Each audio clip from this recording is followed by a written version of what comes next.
Welcome back to Gallagher Shots. It's extra time. The last 7 days at Newcastle United. My name is Emil Franchi. Hi, Jess. Hello, Emil. Looking nice and bright there today.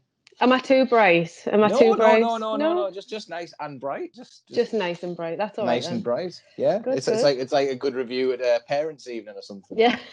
I don't think anyone ever said that about me at parents' evening. What was the worst review you ever got? Oh, to be fair, I was all right at school. I was a bit of a chatter. I just talked a lot. Yeah.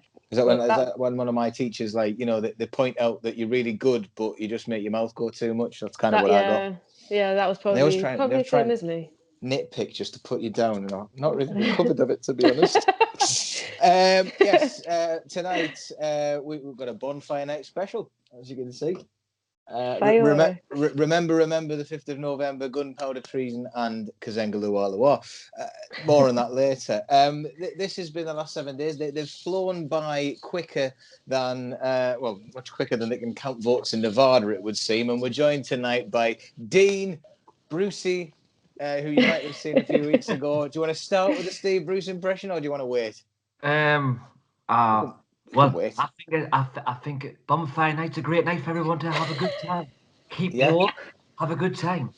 Yeah, have a tin of beer, maybe. Enjoy your night, everyone. I hope you have a great time. If you just exited the chat now, that would be brilliant. That's his contribution done. And it is my pleasure. Normally I try and introduce people on what their fame is via Twitter. Rob is here tonight. Rob M, just in case you get your Robs mixed up. It's no other Rob. It's Rob M, the only one on Twitter, who came in with his stunning contribution without even being on the video last week. Rob, why don't you remind everyone of your favourite Newcastle player who actually grew up supporting the club and why? My favourite player growing up who supported the club has to be Jamie McLean, because at the time he was going through my sister, which meant she was never home, and that was absolutely bliss. It was less graphic on Twitter. It's not even past the watershed yet, but yes. I prefer this version. Give the people what they want, you know. As Jamie did to your sister. Well, it's really good to have you, lads. And yeah, we'll go through last week, which hasn't been too bad. Carlo Ancelotti was undone by Bruce's masterclass mags, undone by Callum Wilson, you might think. Jess, you said last week that we were likely to shithouse a draw.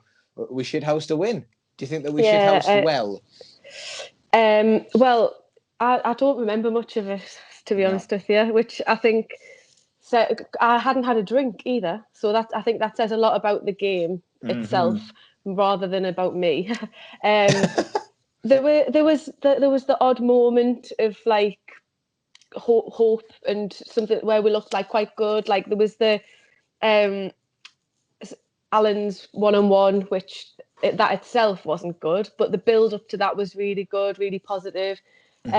Obviously Wilson again getting a couple, that was good, but as I say, there's not really much that I can remember from it. So no. Both teams weren't exactly up to speed. I think again, what I would say was nice is that we've had 3 games now where the other team that were playing haven't been at their best. Man United, Wolves, and we finally got a win against Everton, who are flying high at the top of the league. So I'll take it. It's a home win, and long may it continue, as we keep saying.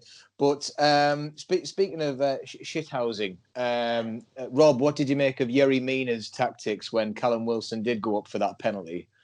Oh, well, we already knew he was a bit of a shithouse. Remember, he was like this at the World Cup against England, wasn't he? That horrible game when we were just kicking lumps out of all the players. So kind of already knew what he was about. But at the end of the day, Callum Wilson said in an interview after he just knocked his head down, put it away, and that's all he can do in that moment, really. But yeah, he's always been that kind of player. I mean, he's one of them where you probably love him if he's on your team, like a Stephen Taylor type. But everybody else, just kind of stand him, really.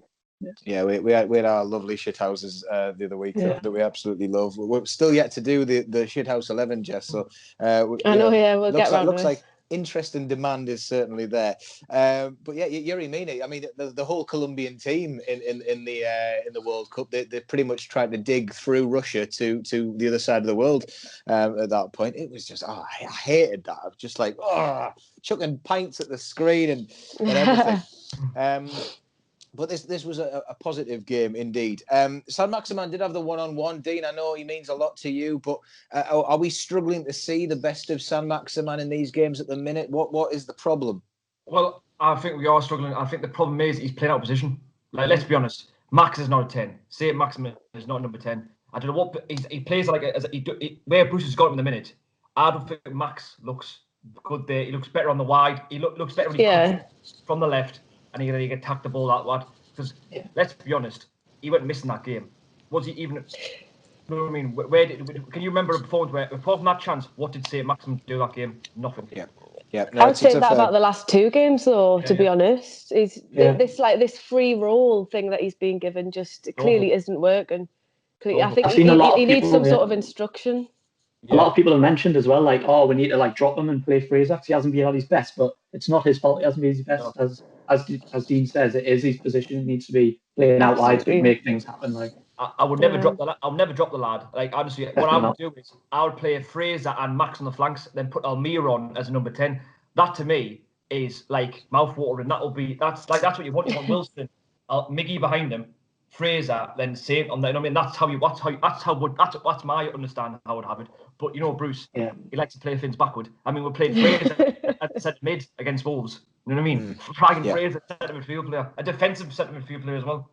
Did we see anything better from Hendrick being in the middle this time, Jess? Do you think he was there, or are you losing patience? I'm not sold on him. He doesn't seem to bring anything. He looks a bit lazy. Mm-hmm. He's been playing for Sean Dyche for a few years, so you know, it's like maximum effort is not exactly encouraged. You would say it's just very much a slow game, but then he's coming into Bruce Bowl. I don't know. He's still getting the international call-ups. So Ireland scrambling around for players last minute. Yeah. Stick Hendrick in there. It's got to be a bit of a positive upturn, though. I mean, we spoke to Graham last week, who couldn't have been more down in the dumps about Newcastle if he tried. So I'm hoping that this Everton performance has lifted him somewhat. But I did say that if the Wolves game was a base to build on with a point, Everton being a win now, Rob, do you actually think that Southampton we can properly kick on, especially given the news about their striker, which we'll touch on a bit more later? I mean, the most consistent thing with Newcastle is inconsistency. So off the back of Wolves and Everton, I just fully wouldn't be surprised if we just turned up, played awful and lost 2-0. So I'm not, but an Everton, Southampton are quite an attacking team as well.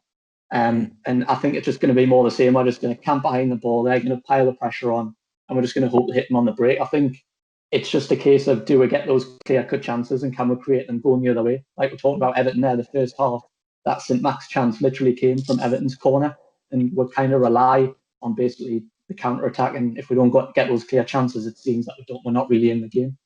Yeah. Dean, do you think we need to see two halves of the second half, basically, the game that we played in that one? Yeah, I think we just need to, we can't. I don't think we can rely on just sitting back because no one will look at it's like Adams who plays at Southampton. He's hit the world of light. You know what I mean? He's only scored 2 goals a season, but you guarantee he's going to get a hat trick on Friday night. You know what I mean? Basically, any player who hasn't scored for 10 years play against Newcastle, you get 5 goals in a night. So the biggest thing with me is I like the formation now because I think Murphy has found a good position for him as a right wing back. He's doing well there. I think Jamal Lewis looks a lot better now as a left wing back. He does. Well, it was almost like the combination of all of our new signings. I believe Hendrick was involved, Lewis, Fraser, and Wilson were all involved in that second goal where Wilson all but just poked it in. But that's got to count for something, I guess. Yeah, I would hope we win them. I'm praying we win them, but I don't think it's going to be easy like we think it's going to be. Like Dan Ying's being injured is a blessing in disguise, but like I say, they've got more than enough to put the 6 past us. Well, we'll get on to Southampton a little bit later. In the meantime, news today about the England call-ups. The team was announced at today or yesterday, whenever you're watching. The team was done at 2:00. There was a lot of shouts for Callum Wilson with his 7 goals, albeit 4 of them, or was it 4 of them penalties? I think, or 2 of them, 3 of them, 5, 7. 3. Yeah. I'm waiting for someone there. Yeah, Wilson with his goals and Darlow with his saves. Neither made it in because Gareth Southgate is the Antichrist. No, I'm sorry. No, Gareth Southgate is backed by Qatar. What the hell? No, sorry. Gareth Southgate is the England manager. Not none of the other things. Who's been playing with my notes there? Anyway, are we bothered by this news, Jess, that they've not made it in? No. No. Happy. I mean, in terms of for them personally, I would obviously like them to get a call up because, like, obviously it's good for their career and what have you, blah blah blah. However, in terms of us, no, I'm pleased that they haven't because if we're a Wilson injury away from disaster, to be honest. I think so. To risk him for games which I don't even know. Do these games mean anything in this international break? I think Iceland is a friendly. So Ireland is certainly a friendly. So there you go. I mean, to risk our top goal scorer in a couple of games which mean nothing, I'm not sold. So I'm pleased in a way. I'm with you on that one. I think that as fans we can afford to be a little bit selfish here and say, you know what, we don't want you to, especially at a time when Darlow probably wouldn't play anyway. You know, you want them there doing the training. Rob, were you saying that as well today on Twitter? Yeah, 100% what Jess said. Then they've got to be selfish. I know we've improved the squad in the summer, but literally Callum Wilson is irreplaceable when he's got Joe Linton and Andy Carroll. So take his goals out the team, and it's literally a difference maker. So yeah, what Jeff said really, and then we want Jeff Hendrick challenge away from ending Callum Wilson in that friendly. Yeah, it would be typical Newcastle for one of our lot to take our own player out.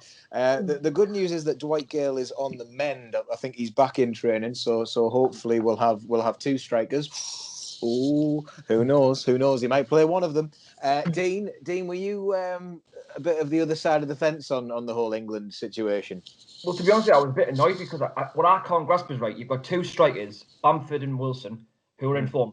They're scoring goals, and I mean, Tammy Abraham, he's not in form. Why are you picking a player who's not in form to play for England? I don't understand this. It's the same crack we'll have with like Benton Heskey back in the World Cup. I know he's a Southern player, but it doesn't matter. He was scoring goals, you know what I mean? And you take Aaron Heskey to the World Cup, you know what I mean? I just wasn't it Benton Heskey who Mike Bassett picked on the back of the cigarettes? Probably. Aye. Benson Hedges, I think that was instead. But yeah, no, I see what you mean. I think that England's always going to be, you know, there's people who believe that it's a conspiracy against anything in the north that we don't get picked. But Abraham has been in that team. Gareth Southgate, as we know, likes to maintain a team as if. I guess he runs England like it's a club in a way. You know, the same players playing with each other over time. Mind you, I don't know what they get up to in the hotel rooms, but playing football with each other, you know, at the same time, then that is a solid base for them to build on. But it would be nice. I mean, to be honest, I would prefer to see Patrick Bamford in there because if he gets injured, then Leeds are fucked. I can't wait to see them unhappy once again. They're getting too cocky. But yeah, I mean, anything to add on Gareth Southgate, Jess? I think just. So the thing that he said today about how no one's come close to Pickford. I mean, like, I couldn't get my head around that. Like, I don't know if I've been watching something completely different. I think it's probably Southgate's got a tape measure of people that got close to his hands, and because of them being there, no one's actually got close to him. He's just admiring his pandemic technique of keeping that 2 meter distance. The social distancing. Pickford's got a very high advantage for. I think we could spend a lifetime talking about it. You know, if one of the England players starts doing poppers in a hotel room, then you would probably expect Wilson to get a call up because they all seem to be very badly behaved at the minute. And Gareth Southgate comes in like a school teacher, confiscates their phones and locks them in a cage for the weekend, saying, "Boys, I thought better of you." And then I just imagine Patrick Bamford walking in like his blazer. He's done like a proper boarding school. He's probably plays clarinet. Prefect. Yeah, definitely. Yeah, I'm a prefect, by the way. I was reading something about him the other day. Apparently, he turned down a scholarship at Harvard to continue his football career. He's meant to be a very clever lad, Patrick Bamford. And, really? Yeah. He's but it just seems like a very nice guy. It's just like, we played a lovely game, and I'm very happy. So good for him. England. We've got a new kit deal, apparently, guys. This was another thing for Newcastle fans to get irrationally angry at before it was even announced. But it did take some of the flack away from the takeover stories last week. It's with Castor. Who are exactly? Exactly. I thought they were like one of those car things you get in the garage, or is it Castor GT or whatever? Yes. That's why I don't get why everyone. Castor. That's why I don't get why everyone's so angry, because I've never heard of them. Well, I think the problem is it's because of the connection to Rangers. It's the connection to Mike Ashley. It's the connection to Sports Direct. In a week where Mike Ashley's Twitter account went away, Mike Ashley. People were suddenly getting angry at the fact that he's a robbing bastard. So God, it's almost like we fixed ourselves overnight with that Twitter going. It's almost like it wasn't him. It's almost like people were starting to believe it was him. Oh my word! As we've said there, Jess, does it really matter who makes the kits? Because I think that no one's ever going to be happy regardless. That's it. Like there's that time of year when the kit comes out. There's like all the rumours and all the leaks, and everyone's like, I'd be absolutely furious if it was this one. This one's hideous, blah blah. And then the actual one gets released, and then people go, I actually quite like it. I'm still not going to buy it. And then you see they've all got it anyway. Like it doesn't matter. It doesn't matter who makes it. And then next week posting a new profile picture wearing it. I mean. It's going to get bought regardless, and the team have got to wear it regardless. It makes absolutely, of course, you want it to be nice, but it means no to me. Like, I mean, I didn't see the executive from whoever does Liverpool's kits coming on to lift the Premier League trophy last year, as if they played a part in the win. I mean, that's what I was thinking. I'm like you're saying, like now, Justin will be there on match day when Newcastle do win the championship, and he'll be like, and first one out, not the keeper. It's the Castor brothers from Liverpool who will be our dignified guests this week. But yeah, Dean, are you bothered by it? Do you care? Well, not really. I think the problem with Newcastle fans is like what I love seeing on Twitter is, I wish to bring back Brown Ale and Adidas. I wish to get it on. Honestly, fucking mate, they're the best kids going. But I agree. Yeah. I mean, of course, we all agree that they need like a poppy somewhere on them or something like that. And like, in this week of weeks, notice we're not all wearing one. God, we're gonna get no one's gonna watch the video this week. Sorry, Rob. Look, please, we're not the BBC. We're allowed to be political on here. Rob. I mean, probably the same as all of us, but. Have you seen anything of Castor? I saw that was one flying around. I've just seen that weird vintage kit for Rangers. Yeah, I've seen that weird concept kit that was going around, and the logo just looks like a little low budget Fred Perry logo going on as well. Like so.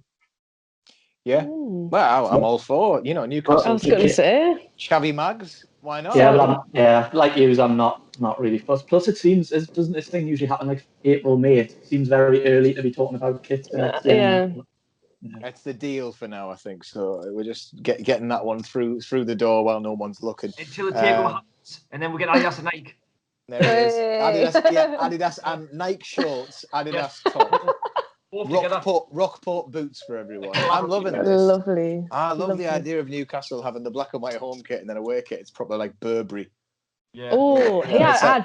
I'd buy that. Of course you would. Of course you would. I knew it. I don't know who was on the week that we talked about it, but didn't we say just that we wanted Hayden and Hendrick in the middle and want them going round in Helly Hansen coats so they could walk around with HH on the back? I am all for Brucey's chavvy mags.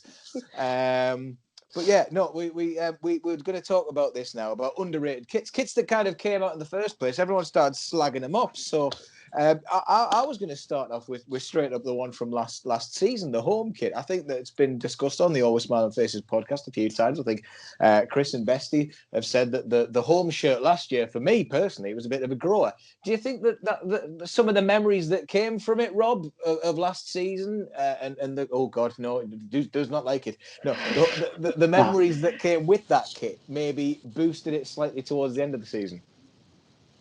To be honest, I'm not like for the last few seasons. I feel like all the kits have just molded themselves into one. Like right now, without looking at the kit, I couldn't tell you what it looks like if I'm being honest. So yeah, I feel like with all this, well, since we've had Funny 88, I feel like they haven't changed that much. I feel like people moan about it. They say the stripes are too thick, the stripes are too thin. But when the season comes around, everyone just forgets. And like to me, they just all look the same. I couldn't point them out for the last few years, to be honest. I think the away Funny 88s have been a lot more likable because of the way that they go away from it. I know it's the thing. I said this when the new one came out this season. I thought, at the end of the day, we have chosen to wear black and white stripes. There is not much you can do.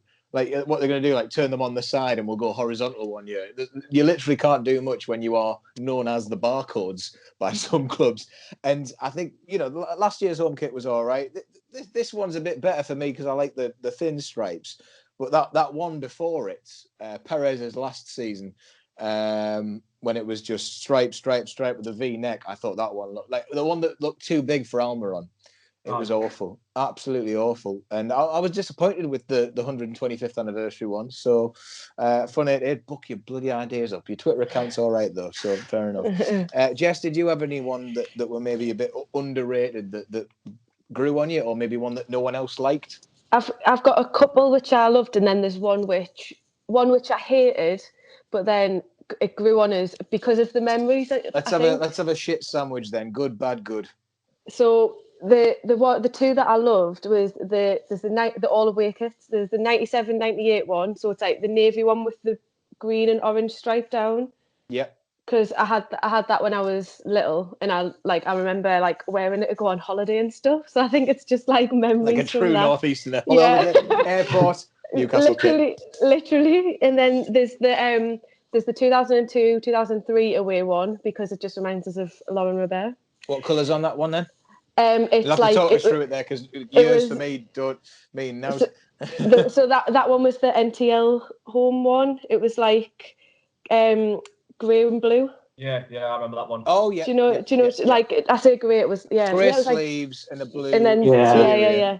That was the one that would beat Juventus in when Andy Griffin scored. Because they were wearing the black and white, and we were wearing the away one. Yeah, it was NTL home. I think it was 2002, 2003. Anyway, that'll have been Champions League. Well, 2002, 3. And then the shit one, which I loved, was the yellow 2009, 2010, the yellow stripe. Oh, the yellow banana kit. That was a top just to like the fact that we went down to the championship. Everyone thought, they deserve this. I loved it. You loved that one. So which one did you not like then? No, that's the one that. No, hang on, I'm lost. So the yellow one. Yeah. I didn't like when it came out. Oh, it grew on you. That one grew on us, yeah. Yeah, I think it's grown on a lot of people. I think Chris has mentioned it a few times. It's kind of like a bit of a cult one. Do you know what I mean? Like it is. It's a thanks for the memories one for me because I was going to mention actually the in the championship season I actually preferred the third kit in that one, which was the blue black. I think Andy Carroll wore it a few times when we beat didn't beat Blackpool, but we lost to Blackpool. Was that the same season? It was the third kit. For some reason, we had a third kit in the championship. Must have been for all the European games we were playing. And, we had that one. I thought that one was quite good, but it doesn't get talked about a lot. And speaking of yellow, I think the third kit in the 2004-5 season when we were in Europe that we only wore on a handful of occasions. Oh, a full yellow yes. with black shorts. I thought that one was lush, but there's a lot of people who I think don't like that one. Feel Was that free to comment on this one. Was that Northern Rock? It was Northern Rock. Yeah, it was the first year of the blue Northern Rock text. One of the last seasons we were in Europe with Robson / Souness, I think. Rob, I'll let you dip in with yours now. Well, actually, from underrated, I have the same one as Jess, so I love that grey navy NTL one. Like I say, I'll always remember it with that Andy Griffin goal against Juventus. Yeah. Which weirdly, I still don't know to this day why we were wearing our away kit at home and Juventus were wearing black and white at our place. No one ever knows, and we were vice versa at their place. There was a reason for it, and I'm sure I saw it written down recently. I think Threat Level had got a comment back, but if anyone knows that reason, let us know in the comments and let us know yours. Have you got any others, Rob? Yeah, so, one I loved as a kid so much, so it was, when did I have it down? So it was like, I want to say it was like 98, 99, I think. So I wore it as a kid all the time. It was like blue with like orange stripes on it, and it had a collar, and it was like silk. It felt like silky. Is this just a shirt that you own, not a Newcastle? No. Honestly, this is definitely a shirt. And there was a common problem with it where, because it was so silky, the Newcastle brown ale bit always came off in the wash with everyone I knew. It was like when it started. Yes.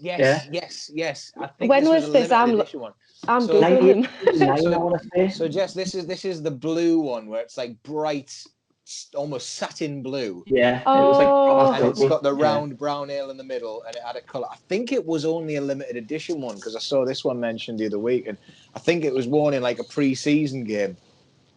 I'm sure that wore through the season. I'm sure it was just a normal away kit. Was it just a normal away kit? Yeah. But I just remember having it in the thing peeling off, and my mum and dad always saying stop picking at it. But when you're a kid, you're picking everything. So you know what? It's never happened. It's never happened to me. But there are so many people who I knew growing up where it was like they'd do like a PE and they had like a leftover football shirt, and the sponsor always came off, and I'm like, how does that even happen? It's like, how does it happen? Like there's an N missing from the NTL or something all the time. I remember that as well. Like I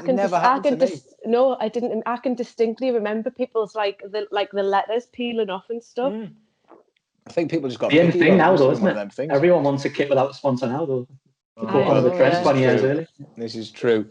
I was just going to chuck one last one in there with the Fun 88 being the blue Fun 88 away kit. I quite liked. I recently picked that one up off Start Fitness in Newcastle. They're not sponsoring this, by the way, but if they are, send me another one. And there was another one I got from Start Fitness in Newcastle. There was this one. I'll put that one up here because I really like it. I like that because one. If you take the sponsor away, it's basically Stone Island. I thought, or like it's like one of them shirts that you get from Top Man. And the collar would be a different color to the actual shirt and everything. So I thought that was quite nice. But yeah, that's not bad. Wonga was the issue with all of those kits. Wonga didn't make any good kits, I think. I couldn't tell you. I miss Wonga Gillian though. Gillian was the best. We do miss Wonga Gillian. Yeah. Was it my God, remains to be seen. She'll give you some free tickets though. Dean, hit us. Oh, did you have any more, Rob? Or? Well, the only one I was going to mention, just the one that grew on us, was I think I had one. It was like 2014-15. It was a Wonga one, so it was the one where it was like away one. It was half green, half navy, like straight down the middle. Perez. Perez, and the Perez back heel against West Brom as well. Sammy Amiobi scored a goal against Spurs in that shop. This came up as the anniversary of the day. I completely forgot that we ever played in that kit because, as far as I'm aware, Perez only ever played in away games with that grey Wonga kit that Cabela wore. Yeah. And I completely forgot about that green and blue kit. And then I remember, was it the season we went down that one? I think so, yeah. It was year Remy joined. Remy, no, was it not? Remy played in yellow. It was year. I thought it was the year that went down, wasn't it? It was year Pardew left because Carver. We stayed up because it was year Pardew left and Carver came in at the end of the season. We stayed up that season. Ah, right. Carver the saviour, yeah. Oh, well, let's not get bogged down in this. People will be shouting at us in the comments. Everyone was just sat there looking straight down, like, what the? I know. I don't know. I can't can't remember if we start talking about what was when. Dean, kept you waiting, mate. Give us some strips, not literally. Well, I love the all blue. It's McGowan's Lager top. That was one of my favourite ways. Yeah, you're going right back, yeah. Yeah, that was nice. It was gorgeous. That one. That's proper. That's a proper top. That. I also love the your Cisse joint, the black and white Northern Rock top, and it was also Virgin Media for a bit as well. Oh, you mean the one where people got given transfers to put on top of it? That's a bit of a. That's going to be a bit of a cult collector's item, I think now. Yeah, that one, and also I loved the all black one as well. When we first got promoted back to Premier League, the all black away top we had. Oh, the funny gold lettering. Yeah, the gold badge, that was lovely. Yeah. Anything gold on away kits I like, but I did not like Northern Rock in gold. Like, there's just something about it I really disliked, and it annoyed me that Shearer got his record score and goal in that kit, because you always see it, and I'm like, I much prefer Shearer in a brown ale or an NTL. The testimonial, like his testimonial year, was that like the year that he left? Yeah. That was the I think there was maybe something behind that, because I don't think of Shearer's testimonial. I just think of John Allen Boom's song for no reason. That's not what you want to see. Going to bed how depressing! I know, exactly. Yeah, I've had the memory of Ant and Dec introducing him on the pitch before he took that penalty and everything, and all I can see is that bloody arsehole who was. Can you remember when they spelled his name wrong? When they spelled it was they spelled it Boomsoggen. Oh yeah, they got too many O's in there, didn't they? It was like the G and the N was the wrong way around, and I don't know if I can't remember. I don't know what game it was or whatever. But he came on the pitch. I think he came on as a sub maybe. Yeah. And it said on the back Boomsoggen. Boomsoggen, yeah. Maybe we did sign the wrong player and they just didn't want to tell us about it. I was going to go one last one. A shirt that I did grow into, mainly because I own a large version of it. NTL 2000 to 2001. I've got that one up now and then. And I think that was underrated because it came after Brown Ale, because it was literally a straight swap for the Brown Ale logo onto NTL. But I think there must be some sort of affinity with the first kit that you remember supporting Newcastle with. I don't think you can. I don't think you can dislike your first ever one. So my NCL with the stripes as Robson came in, or the season after. Did that have blue piping? It's got a lot of blue piping on, yeah. A lot of blue piping. So people don't like the blue, but I quite like the blue. I like the blue. It was no one's ever. No, it was. I was just gonna say it was a nice kit, but I think again, like what you say, that it's what you like. That's one of my probably earliest memories of like starting to support Newcastle. So, like you associate with that, don't you? So well, I actually think that the Champions League NTL grew on me a lot, because I've just got one off the memorabilia guys, and that one I grew up because it went from black and white stripes to 3 stripes, and I think I was like, ugh. I don't think Newcastle had ever actually played in so few stripes up until that point, or it was kind of the first year where things started to merge. But obviously, Jess, will always be comparing to that one that you've got on. I think there's no getting away from that, is it? And no. Ultimately, that comes down to success at the time. So if we have a season where something good happens, everything will be associated with that. Dean, did you have any more? Yeah, I thought remember when Kevin Keegan left and we got relegated the first time? The all purple away kit, amazing. I thought it was a very underrated kit. The all purple shirt was amazing. Purple and white, beautiful shirt. What's everyone's favourite colour to be away in? That's a good one. What's yours, Jess? Oh, I don't know. Is there ever a colour that you absolutely can't stand? Well, I thought yellow, but then it turned out to be one of my favourites. So. Was that because of the Virgin money in the Europa League season? You know the yellow striped one, the one. Championship one. Oh, the championship one, yeah. Like I say, when I first saw that, I was like, it's absolutely hideous. But now when I look back, it's just like, yeah. I would have said yellow, but I like it, so I don't know. Blue, maybe? Do I like blue? I don't know. I like blue the best. I love blue. Kit for Newcastle. Yeah. Bit of blue in there for the lads. A bit of blue. Yeah. Well, thank you, everyone. I don't know what actually that was. I don't know if that was underrated kits or just like a chat about kits. I think we basically, if you go back and watch what just happened for the last like 5-10 minutes, it's basically just us listing every kit back to the 1992 season. Is there any that we didn't mention there? But yeah, it just goes to show, guys. Basically, whatever happens with Castor, there will be one kit that we really like. There will be one kit that everybody absolutely despises. You rarely get a season where all three kits are complete and utter garbage. And I don't think it's actually happened for Newcastle for quite some time. So trust in it. And of course, I can't wait to see the Castor brothers start up front for Newcastle.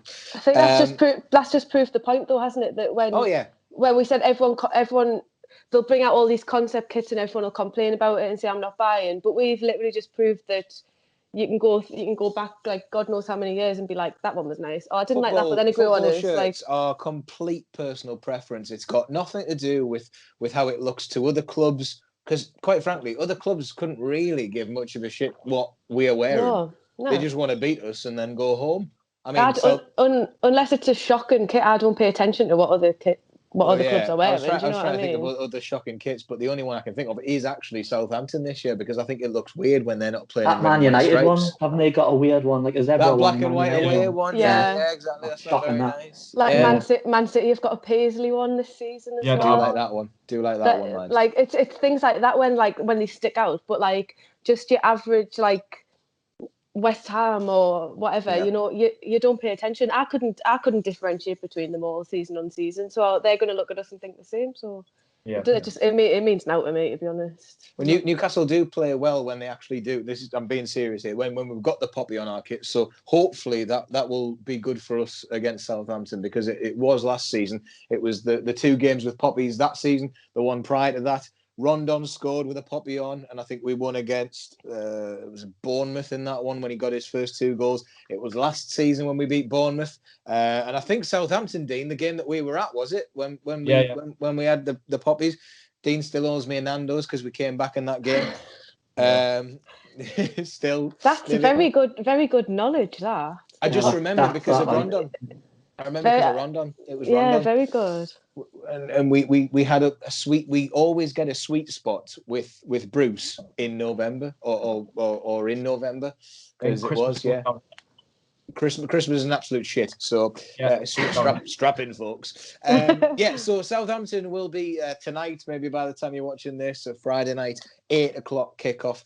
The good news is, by the way, about Sky, I believe that PPV is getting scrapped. So that's a good news that came out recently. It looks like it's probably never going to rear its ugly face again. So well into all of the fans who stood firm against that one. But Southampton going to be on TV. We've mentioned about Ings being out. Jess, are you still scared of Southampton without Danny Ings? I am, yeah. I'm not going to lie. What is it? They from what I've seen so far this season, they look good, well organised, yeah. and we don't. Like they kind of look like they know what they're doing. But are we not a type of team? And I hate that I'm saying this about Newcastle, because we should be the entertaining team. But let's just work with what we've got. Are we not the team now that make it hard for these teams to play the style that they want? Like looking at Everton, Wolves, perhaps. Do we make it hard for them to play against? Do you mean because of how defensively we're playing? Well, exactly, yeah. Because of how. Well, the tightest, but yeah. Absolutely, it's not the most entertaining thing to watch, and I will criticise it because obviously often it doesn't work, but if it means we're going to get a result out of it against teams, the teams like this, like Everton, Southampton, it's the teams like that when we do get a result, whether it's a point or 3 points or whatever, that's like going to make a massive difference towards the end of the season when it comes down to the likes of the teams who are like at the bottom of the league. Yeah. That's it's games like this what really count for me. They do definitely. If we're going to grind out a result tomorrow night by playing defensive, yes, it's going to be unpleasant to watch, but so be it. It's a point or 3 points at the end of the day. So. It can't be more uncomfortable than the last time we were at St Mary's when San Maximan scored just before lockdown, that one, and I think it was their player Valerie messed up, and they had the red card, they had a penalty which we missed, so God knows what is going to happen with this one. I did not enjoy that one. Rob, is there any Southampton players? I know that Ings is obviously out of the equation here, but are there any particular Southampton players that you think Newcastle need to be wary of? Well, from looking from this season, we need to not give away silly fouls around the box, because Ward-Prowse is absolutely lethal with those free kicks. Yeah. Whether he's put them in the box, whether his free kicks last weekend against Villa were absolutely unstoppable. So I think do you think that was why purely free kick ability, or do you think that Darlow maybe stands a chance of getting at them? To be honest, I love Darlow, but from what I've seen from Ward-Prowse, he looks like the real deal when it comes to free kicks. Even going back last season, like there's not many players you would pick ahead of him to take a free kick and even put them in the box. And they've got some big centre halves, like they've got that Vestergaard who's an absolute unit as well. So I just think as much as it's got to be organised, we need to not give away silly fouls because it could cost us really. Who is going to be up front for them? Is it going to be like you said, Dean, Shea Adams and one other? Because I was saying, are we going to see the glorious return of Shane Long against Newcastle, which always seems to happen? Well, I think it will be Shea Adams, and then probably Long onside him. To be honest with you, it can go one or two ways. Who's that other kid as well? They've got, is it Olufemi? That other striker, the other striker they've got. Again, yeah. Southampton's one of those teams where I just pay attention to who scored for them each week, and then just I just feel like it is Olufemi, yeah. So what Rob said there, that kid there's got loads of pace, and I feel like if he plays against us, we could win 1-0. He can come on second half, different game. He can probably score a hat-trick past us. That's my biggest concern with Newcastle going in this game is, like, I feel like when we start a game, we start in the back. We always start rubbish. Like, yeah.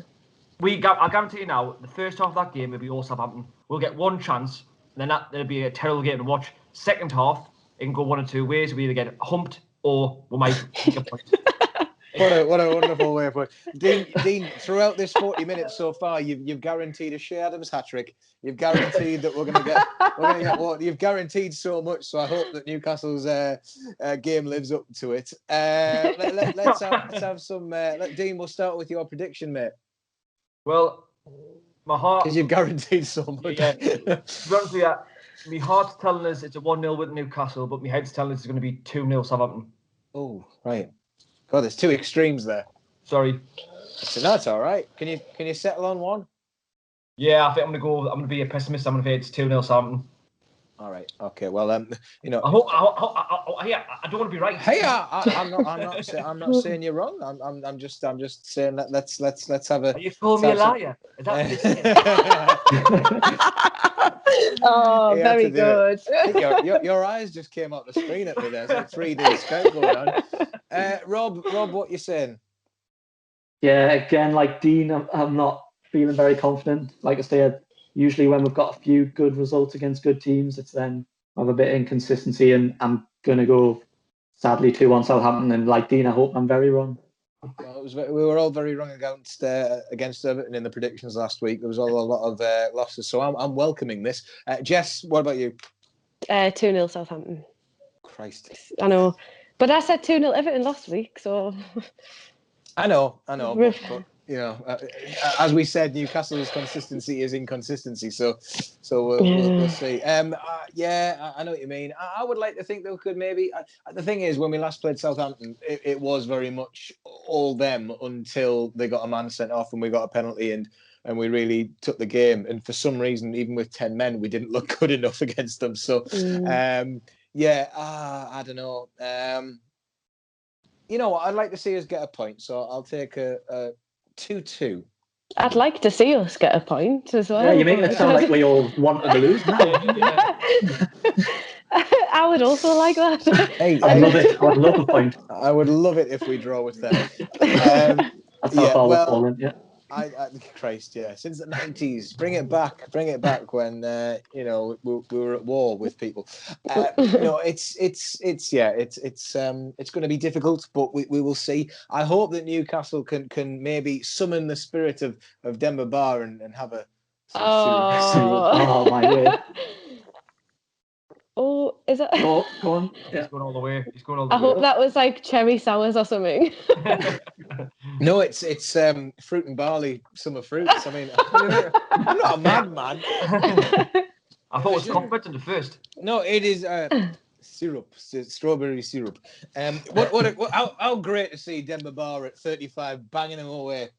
Against Man United. Against Man United. He loves the goal. It takes me back to the night when we beat them 3-0 and he did something with the ball and God knows it just flew in that net. What a cracking game and what a great way of beating Man United in the Champions League. It was almost like he was getting revenge on beating us 4-1. He's probably just taking out his anger against Steve Bruce in that game like everybody else. But, speaking of Steve Bruce...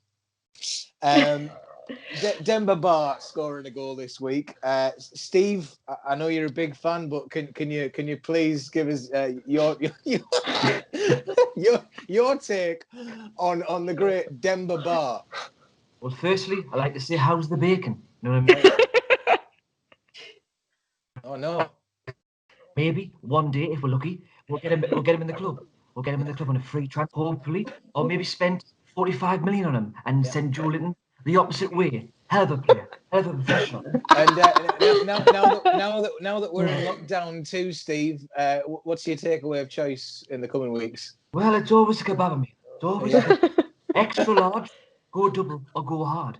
That's all I say. You've got to go big and go. And I'll get a double kebab. If Wilson scores a hat trick, I'll get him 5 kebabs. 5. We didn't see much of Joe Linton the other day, but can you say anything for how he's getting on? Well, I don't like saying much because Joel gets a lot of stick online. Yes. All I'll say is I've given him a hug. I've given him I gave him a sandwich the other day, an egg sandwich. His son, and hey ho, hopefully one day you'll score a goal, maybe 2, maybe 3, maybe 100. Who knows, Joel? Who knows? Yeah. Any chance of seeing Paul Dummett soon, Steve? Well, Dummy's all right. He's all right for now. I don't want to risk him because, I could bring him back. He's got a bit of a broken ankle, but what I'll do is I'll play him for 90 minutes. I'll play him for the season. That's what I'll do. Thank you, Steve, for your diagnosis. He's got a bit of a broken ankle. Yeah. I think again, what a way to finish, eh?